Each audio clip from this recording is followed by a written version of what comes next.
কি গো চাচা, আজকে আসতে এত দেরি কেন? ঘুম থেকে চেতন পাওনি নাকি? না রে, শরীরটা খুব একটা ভালো নাই, তাই আসতে দেরি হয়ে গেল। তোমার আসতে আসতে আমাদের 3 গুটি মারা হয়ে গেছে চাচা। খুব ভালো করেছিস।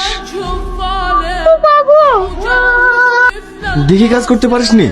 হ্যাঁ তো বলি সাবধানে কাজ করিস, তাও শুনতে পাই না।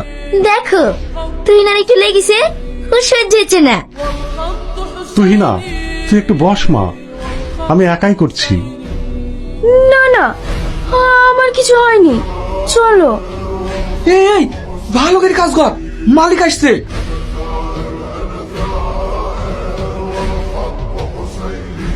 কি রে, সারাদিন এই একটা চেম্বার লোড করেছিস? তোদেরকে বলিনি আজকের মধ্যে সব চেম্বারগুলো লোড করতে হবে? মালিক, আমরা মানুষ, মেশিন না, এই কাজ করতে শক্তি লাগে। তুই আমাকে কাজ শেখাচ্ছিস? এসব কাজ করা কিছুই না। মুখে বললে হয় না মালিক, করে দেখাতে হয়। কি? যত বড় মুখ নাই তত বড় কথা? এই কাজ আমার নয়, এই কাজ তোদের মতো ছোট লোক। এই কাজের ভয় করিস বলেই তো গরিব হয়ে আছিস। ইশারা গরিবদের সঠিক দোষ। কি রে, আগুন কোথায়? ও খাবে না, ওকে ডাক। আমি যাচ্ছি। কি রে, এখনো কাজ করছিস যে? খাবিনি? না, তোরা খেলে? কেনে? খাবার আনেনি, কাল কাজ থেকে গিয়ে শরীরটা ভীষণ খারাপ করছিল, তাই রান্না করতে পারেনি। চ, আমাদের যা আছে ওতে সবার হয়ে যাবে। আরে তোরা খাগা না। চ তো। কি রে, কোথায় ছিলি? খাবিনি?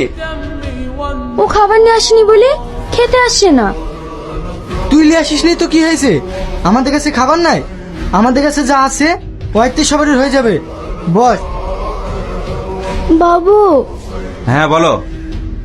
তোকে প্রেশার ওষুধটা আনতে বলেছিলাম, এনেছিস? না, আমি সময় পাইনি।